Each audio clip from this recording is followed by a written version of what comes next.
Hello, my name is Dani Powell and I'm the author of the novel Return to Dust, published by UWA Publishing. And it's my first novel. I'm recording a reading today from my hometown of Alice Springs, which was built on the traditional lands of the Central Aranda people, and we call it Mparntwe. As well as acknowledging the Aranda people at the outset, I wanted to acknowledge the Pitjantjatjara, the Ngarrindjatjara and the Yunkanjatjara people whose homelands are further south from here, but these are lands that I've spent a lot of time on in my last 20 years or so that I've lived here, and place and people have both influenced me greatly and shaped this book, really. So the story is the story of a young woman called Amber who returns to her desert home after an absence following the death of her brother. She comes back feeling that she wants to begin again and leave grief behind, but grief has other plans for her. I write about this country as very much a place of crumbling edges. Things dry out and split and are worn down by the elements. And in a way, I was sending Amber off on her own journey through the country to see what would happen to her when she started to let the country in and become more permeable in a sense. So the book, in a way, is about her breaking down, but certainly not breaking or breaking apart, but being transformed by the country. And I wanted to read, the chapter that I wanted to read is one of the last chapters in the book, which is called Fire in the River, and it very much brings these themes together of grief and mourning and transformation. Cars pull in along the dry river, all angles in the dirt. When there's no more room, they make a procession across the other side of the road. People stumble down the sandy bank laden with blankets and swags and baskets and dishes of food. They've all brought something to burn. In the riverbed, a series of tables has been laid out end to end under the magnificent river red gum to create one long setting dressed in white cotton cloth. Small clutches of wildflowers weighed in humble kitchen jars at regular intervals, wine glasses wait to be filled. As people approach, they place their offerings upon the table, food they've made, bottles of wine, so that it slowly becomes a feast. You might think you'd come across a wedding had you chanced upon this scene in the Saturday sun. But something feels different. Everyone speaks softly. Parents hush their children before they send them scattering up the river to play. People embrace. Over and over, quiet tears are shed upon each other's shoulders. At the beginning, there's not so much more than the sound of car doors shutting, scant conversation. It's a portrait of a community on plein air, turned out for a funeral of a kind. A few of Andrew's friends take offerings of branches and cut wood and construct a pyre a little way up the creek. It is unusual to make a bonfire here. Here they're used to low-burning cooking fires, maybe something learned from local people. Little scrapings in the earth's skin, easily sealed over. It is the clarinet that calls them to attention, that quells any murmuring in the crowd. They look up to where the sound is coming from. There on the rock, silhouetted against the brilliant blue, is Andrew's friend, Matt, his back slightly arched, instrument pointing to the sky. There is a communal, soundless sigh. Maybe it's a single breath, an exhale. Parents squat to point out the source of the sound to their little ones, who, unable to contain their excitement, rush to show another child. Some race towards the rocks, causing a ripple of concern among parents. A few fathers follow in silence and stand at the base of the hill, quietly calling their children back and setting the limits as to how far they can climb.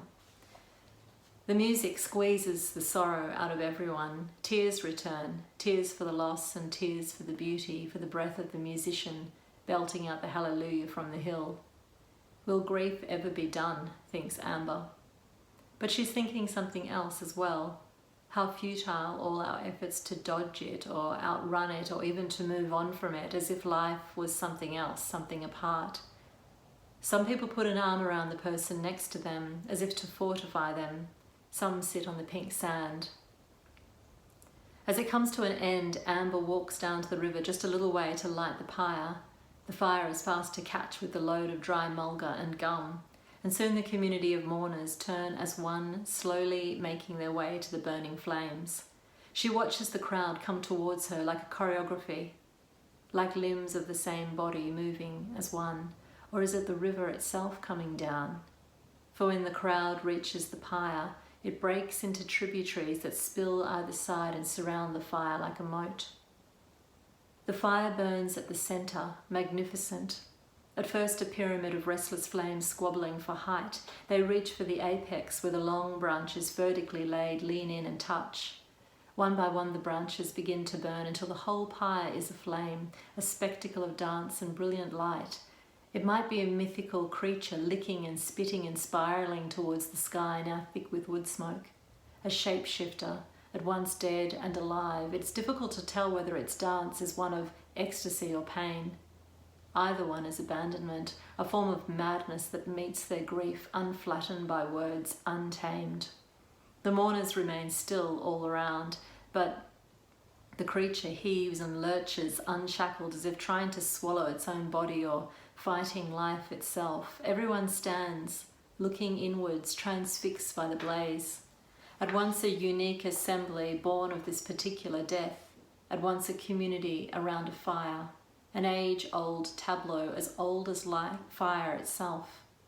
Children scuttle backwards and forwards, feeding the creature, pitching the twigs and sticks they've fetched, handfuls of papery leaves. Their laughter spills into the silence, uncontainable. For some, this grates. Their parents, sensitive, rein them in, but mostly people smile, great for the levity that children bring. On and on the fire roars, ever upward until it seems to crescendo, a dazzling pyramid of light. They stand there with nothing to be said, no platitudes, no placations, no words actually, apart from a whisper now and then. Only the hiss of the resin in the wood, the tunneling roar of the fire, and the weeping, silent weeping. Some people hold hands, lean into one another, draw their loved ones near. If any bonds have been broken, they are forgiven, if just for tonight. As the fire quietens, they notice they are also losing daylight. The rock face near the gap glows amber, swathed by the western sun. Some turn to admire it. Others turn to one another, uttering words like small bouquets under their breaths.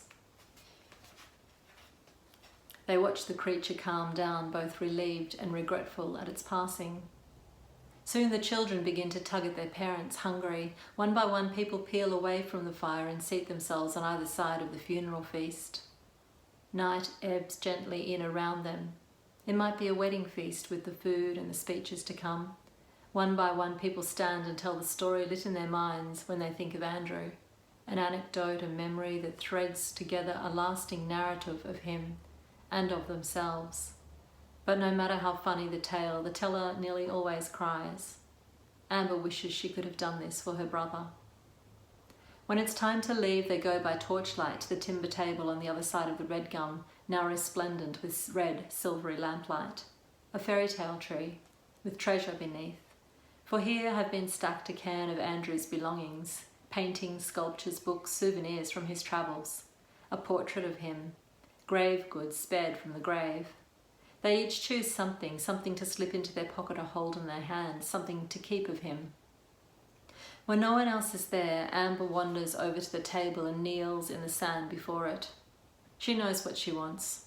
She picks through the leftovers lit by a small torch until she sights one of the tiny troop of strange figures she'd seen on the table in his house, arranged almost like a chessboard. She turns it in her hand, the polished wood grain smooth against her skin. Who are you? not quite human, but somehow suggestive of human, human as animal, as nascent form. She's always been in awe of the artist who's able to suggest so much through so little. Standing, she drops the little figure into her coat pocket, but as she walks she finds herself reaching in and folding her hand around it.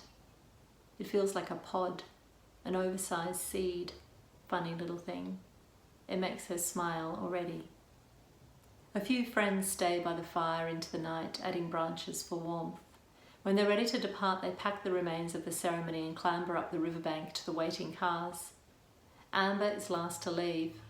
Before she does, she takes one last look at the scene from the bank. There is nothing left to tell of what happened here but remnant fire, the pulse of embers, a red glow. Before the brilliance of the desert sky, she thinks to herself, I will remember this forever, the creature that burned before them tonight. I will hold you forever, she says, with no sound, like a whisper or a pet prayer set upon the night air. She squeezes the small figure in her pocket. This is the same river she came to when her brother died, and she lay in its rushing. It is the first river, in fact, that she saw in flow when she came to the desert, her first desert rain. It's difficult to describe what it is to see a landscape transform like this. What you'd always seen as sand, though they called it a river, all at once ribbons of water that merged to become a single swirling body writhing through the country. It is the same river, she thought, when she arrived today to set up. All the things that had happened here, birthdays, farewells, fireside gatherings. It had been a while since last it rained. The sand was no longer smooth and unbroken as it was when the river had recently drained. People had been here, wild animals, the surface was churned and choppy. But there were signs of the river's presence if you looked. Leavings in the landscape, bowls scoured out under river red gums, exposing massive roots, now matted with grass and sticks and other debris. It was as if the river held the memory of the river, or the spirit of the river was ever present, as if the past and present were partners in an endless dance, out of time with each other. And each time it flows, the landscape is transformed. Each time it flows, the waterholes and soaks are flushed out, the riverbed sculpted anew. It is something Amber has always loved about this country, its propensity for recalibration. But she had never thought how this might pertain to herself. The time it takes to heal. Thank you for listening.